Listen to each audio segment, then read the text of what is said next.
Audio Jungle.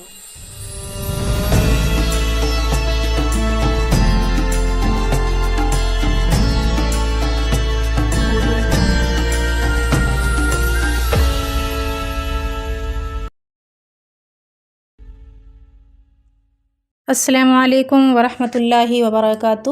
یہ ماہ مبارک کا دوسرا عشرہ ہے جس کو مغفرت کہا جاتا ہے۔ غفرہ کے معنی ہوتے ہیں ڈھانپنا۔ اللہ تبارک و تعالی اپنے بندوں کے عیبوں کو ڈھانپ دیتا ہے اور ان کے گناہوں کو نیکیوں میں تبدیل کر دیتا ہے۔ آج دیکھتے ہیں ہم کہ زکوٰۃ کا کیا معنی ہوتا ہے اور زکوٰۃ کن لوگوں پر واجب ہے۔ زکوٰۃ کے فوائد اور زکوٰۃ نہ دینے کے نقصانات بھی ہم بیان کریں گے قرآن اور احادیث کے ذریعے۔ چلیے تو ویڈیو کے ساتھ ساتھ رہیے۔ نبی پاک صلی اللہ علیہ وسلم کا فرمان ہے، جو شخص صاحب نصاب ہونے کے باوجود بھی زکوٰۃ ادا نہیں کرتا، کل قیامت کے دن اس پر ایک ایسا زہریلا گنجا سانپ مسلط کر دیا جائے گا جو اس کی سب سے پہلے شہادت کی انگلی کو چبائے گا۔ چباتے چباتے پورا ہاتھ چبا جائے گا اور وہ مارے درد کے چلائے گا لیکن کوئی فریاد رسی نہ ہوگی، اور یہ منظر اس کے ساتھ ہمیشہ ہمیشہ کے لیے رہے گا۔ اور یہ سانپ وہ سانپ ہوگا، اگر وہ سرسبز زمین میں ایک پھونک مار دے تو قیامت تک سبزہ نہ اگے گا۔ ہم ذرا سے لالچ میں آ جاتے ہیں۔ قرآن کریم نے اس کا نقشہ یوں کھینچا ہے، ایسا انسان جو بخل کرنے والا ہوتا ہے اس کو اللہ تعالیٰ نے تنگ دل کہا ہے۔ قرآن کریم میں اس کا قطورہ نام آتا ہے کہ وہ بہت ہی تنگ دل ہوتا ہے، کچھ بھی خرچ کرنا نہیں چاہتا اور سارا مال اپنی کمائی کا اپنا ہی حق سمجھ کر اپنے پاس ہڑپ کرنا چاہتا ہے اور اس میں سے غریبوں کا حصہ تک بھی نہیں دیتا۔ آئیے تو دیکھتے ہیں قرآن کریم اس کے بارے میں کیا کہتا ہے۔ اللہ کا فرمان ہے، وَالَّذِينَ يَكْنِزُونَ الذَّهَبَ وَالْفِضَّةَ وَلَا يُنْفِقُونَهَا فِي سَبِيلِ اللَّهِ فَبَشِّرْهُم بِعَذَابٍ أَلِيمٍ۔ اللہ تبارک و تعالیٰ کا فرمان ہے، جو لوگ سونے اور چاندی کو جمع کرتے ہیں اور اس کو اللہ کے راستے میں خرچ نہیں کرتے تو فَبَشِّرْهُم، ان کو خوشخبری دے دیجئے۔ کس چیز کی؟ عذاب علیم۔ آپ دیکھتے ہیں یہ بشیر کیا چیز ہے۔ اگر ہم ڈیٹیل سے کسی بات کو سنتے ہیں تو اس میں اور مزہ آتا ہے، بندہ آسانی سے اس کی گہرائی تک پہنچ جاتا ہے۔ بشیر کہتے ہیں اسکن کو، جلد کو، کیونکہ جب ہم کوئی اچھی بات سنتے ہیں یا بری بات سنتے ہیں تو اس کا سب سے زیادہ اثر ہماری اسکن پر ہوتا ہے۔ تو یہاں اسکن جو ہمارے فور ہیڈ کی جو اسکن ہوتی ہے، یہاں وہ مراد ہے۔ اور عذبن کہتے ہیں کسی بھی چیز کی، خاص طور سے پانی کی میٹھاس کو۔ اور علیم، علیم علم سے ہے، کہتے ہیں نا دردناک عذاب، المناک عذاب۔ تو علیم، علیم وہ عذاب ہوگا جہنم میں، ذہنی طور پر بھی اور جسمانی طور پر بھی اس انسان کو ٹارچر کیا جائے گا۔ علیم آپ یوں سمجھ لیجئے کہ جیسے آپ راستے سے گزر رہے ہوں تو آپ نے کوئی جانور، کتا، شیر یا چیتا وغیرہ جو کچھ بھی ہے، بہرحال آپ نے اس کو اس حال میں دیکھا کہ وہ مرا ہوا تھا، کئی روز کا مرا ہوا تھا، اس وجہ سے اس کے اندر کیڑے پڑ گئے۔ اب جب آپ راستے سے گزرتے ہیں تو اس کے اندر اتنی عجیب اسمیل ہوتی ہے کہ آپ برداشت نہیں کر سکتے، اور اس کی فیلنگ آپ کو راستہ پار کرنے کے بعد گھر تک موجود رہتی ہے، آپ کی عجیب سی حالت اندر سے رہتی ہے۔ تو اللہ تبارک و تعالیٰ فرماتا ہے، جو لوگ سونے اور چاندی کو، اپنے مال کو جمع کرتے ہیں اور اللہ کے راستے میں خرچ نہیں کرتے تو ان کو عذاب علیم کی خوشخبری دے دیجئے۔ یہ تنزیہ جملہ ہے، یہ ٹونٹ ہے، یہ اللہ تعالیٰ کا لعن طعن ہے اپنے بندے کو کہ اس کو خوشخبری دے دو۔ کہیں کہ خوشخبری دے دو عذاب علیم کی، کہ جہنم میں اس کو ایسا المناک عذاب دیا جائے گا۔ اور بشرہم یعنی جس سے انسان دکھ اور غم کو فیل کر کے اپنی پیشانی پر سب سے زیادہ محسوس کرتا ہے۔ آگے چلتے ہیں، یوم یحمى علیہا فی نار جہنم فتکوی بہا جباہہم وجنوبہم وظہورہم۔ استغفر اللہ۔ اللہ تعالیٰ کا کیا فرمان ہے، یوم یحمى علیہا فی نار جہنم، جس دن اس کے مال کو جہنم کی آگ میں تپایا جائے گا اور اس تپائے ہوئے مال کا کیا ہوگا؟ فَتُقْوَى بِهَا جِبَاهُهُمْ، قوا کہتے ہیں داغنا، پریس کرنا۔ جب پریس کسی جلد پر رکھی جائے تو وہاں کیا ہوتا ہے؟ داغ پڑ جاتا ہے۔ اور جباہہم کہتے ہیں ان کی پیشانی۔ کس کی پیشانی؟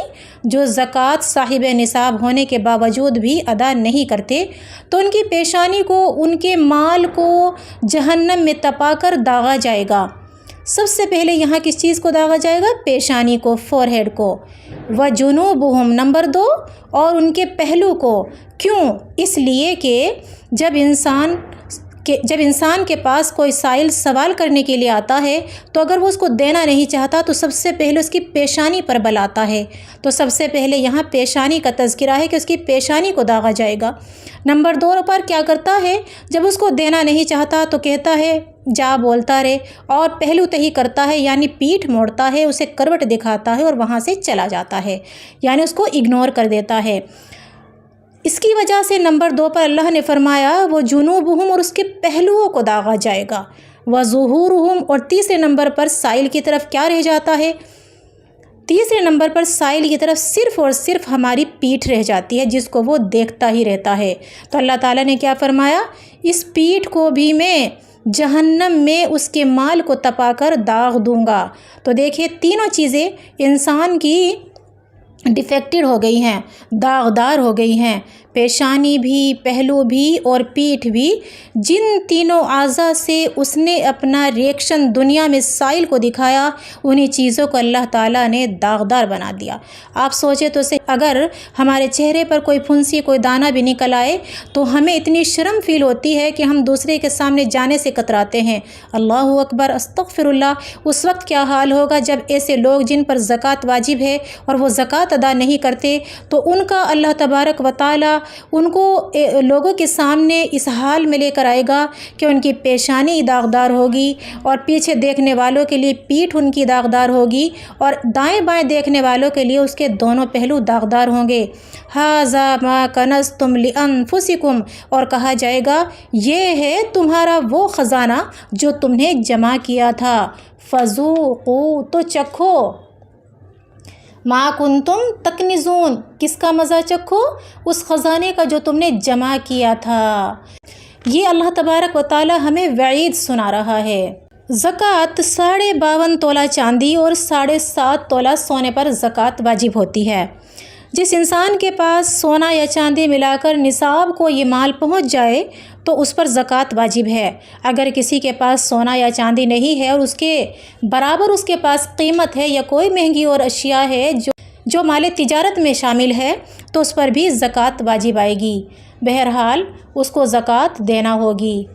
اب یہ دیکھتے ہیں کہ یہ زکوٰۃ کس کا حق ہے اور کس لوگوں کو اور کن لوگوں کو ہم دے سکتے ہیں، کیونکہ جب ہم صدقہ کرتے ہیں تو ہم چاہتے ہیں ہمارا صدقہ اللہ تعالیٰ کے یہاں تک پہنچے، تو اس کے لیے ہمارے لیے جاننا ضروری ہے کہ وہ کون کون لوگ ہیں جن کو ہم اپنی زکوٰۃ کا مال دے سکتے ہیں، اور وہ کون لوگ ہیں جن کو ہم اپنی زکوٰۃ کا مال نہیں دے سکتے۔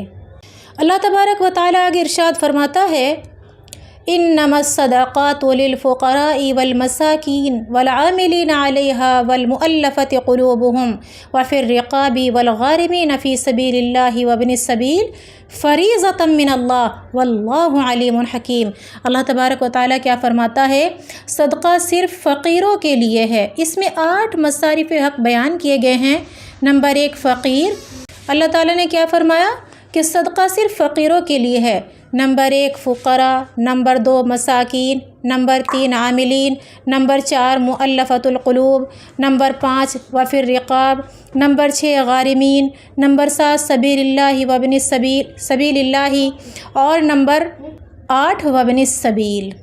تو یہ 8 مصارفین ہیں۔ اب ان کی ڈیٹیل سمجھتے ہیں ہم کہ فقیر کون ہے، مساکین کون ہے، عاملین کون ہے، مؤلفہ قلوب کون ہے، رقاب کون ہے، غارمین کون ہے، سبیل اللہ کون ہے، اور وابن السبیل کون ہے۔ آئیے تو دیکھتے ہیں۔ صدقہ صرف فقیروں کے لیے ہے، یہاں پر جمع کا صیغہ ہے، پلورل کا صیغہ ہے یہاں پر۔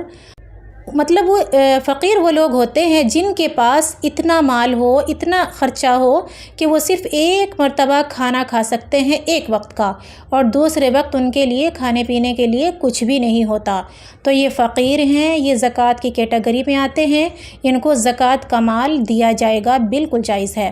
نمبر 2، مساکین۔ مساکین وہ شخص ہوتا ہے جس کے والد تو ہو لیکن والدہ نہ ہو، تو مساکین یہاں پر اس کو نہیں کہیں گے، بلکہ یہاں مساکین اس محتاج کو کہیں گے جو ضرورت مند ہو۔ محتاج حاجہ سے ہے، حاجت سے، حاجت یعنی ضرورت مند، تو مساکین وہ ہے جو ضرورت مند ہو، یعنی ان کے پاس کچھ نہ کچھ ذریعہ تو ہے معاش کا، لیکن کماتے بھی ہیں، ہر کام کرتے ہیں، لیکن پھر بھی ان کے اخراجات مکمل طور پر کمپلیٹلی نہیں گزر بسر ہوتے ہیں، تو ان لوگوں کو بھی آپ زکوٰۃ ادا کر سکتے ہیں۔ نمبر 3 پر آتا ہے عاملین۔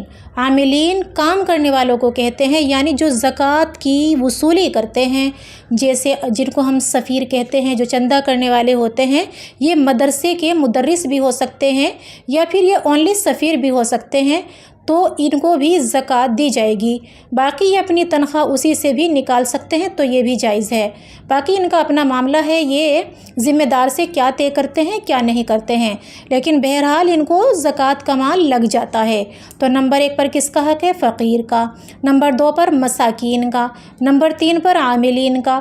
اور نمبر 4 پر کون ہے؟ مؤلفۃ قلوبہم۔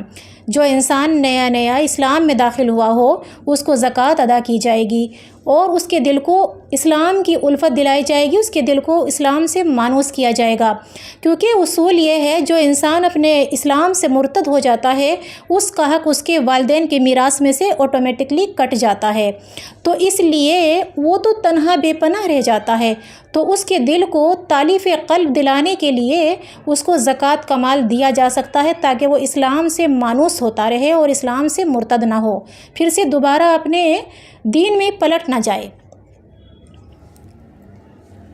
نمبر 5 پر آتا ہے رقاب۔ رقاب کہتے ہیں گردنوں کے آزاد کرنے کو، یعنی جو قیدی ہیں ان کو رہائی دلانے کے لیے آپ زکوٰۃ کا مال خرچ کر سکتے ہیں۔ والغارمین کہتے ہیں مقروض کو، جن کے پاس کھانے پینے کو ہے اور وہ کام بھی کرتے ہیں، ان کے پاس زمین جائیداد بھی ہے، لیکن ان کا ذریعہ معاش مکمل نہیں ہے اور وہ قرض تلے دبے ہوئے ہیں، اور آپ جانتے ہیں جو انسان جنتی بھی ہو اور صالح بھی ہو، متقی بھی ہو، پرہیزگار بھی ہو، لیکن وہ قرضہ لے کر اللہ تعالیٰ کے یہاں جائے گا تو وہ جنتی ہونے کے باوجود بھی جنت کے دروازے ہی پر روک لیا جائے گا۔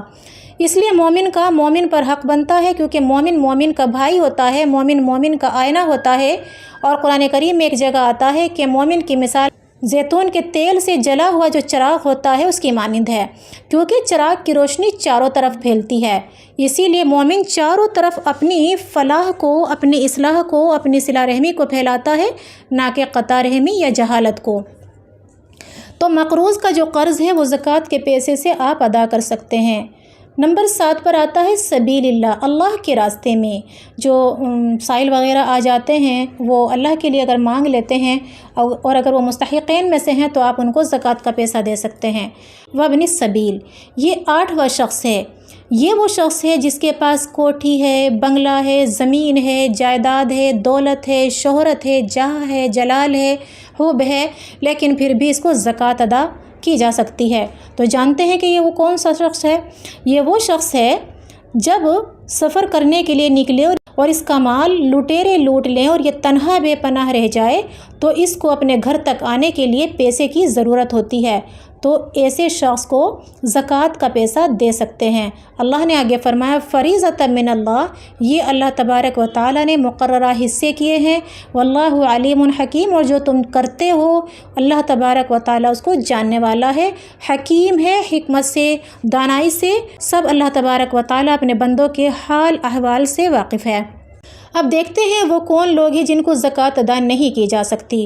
ایک بار حضرت حسن صحابہ رضی اللہ تعالیٰ عنہم اجمعین نبی پاک صلی اللہ علیہ وسلم راستے سے جا رہے تھے۔ راستے میں ایک کھجور پڑی، جیسا کہ بچوں کا معمول ہوتا ہے، جو چیز پڑی دیکھتے ہیں اٹھا کر منہ میں ڈال لیتے ہیں۔ حضرت حسن یا حضرت حسین دونوں میں سے کوئی سا بھائی تھا، انہوں نے اسے کھجور کو نیچے سے اٹھایا اور اٹھا کر اپنے منہ میں ڈال لیا۔ فوراً نبی پاک صلی اللہ علیہ وسلم نے منہ میں 2 انگلی ڈالی اور کھجور کو نکال کر باہر پھینک دیا۔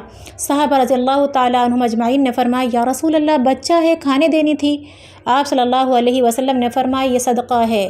صدقہ کسی بھی طرح کا ہو آل رسول کے لیے جائز نہیں ہے، کیونکہ صدقہ لوگوں کی میل کچیل ہوتا ہے۔ تو کن لوگوں کو صدقہ نہیں دے سکتے؟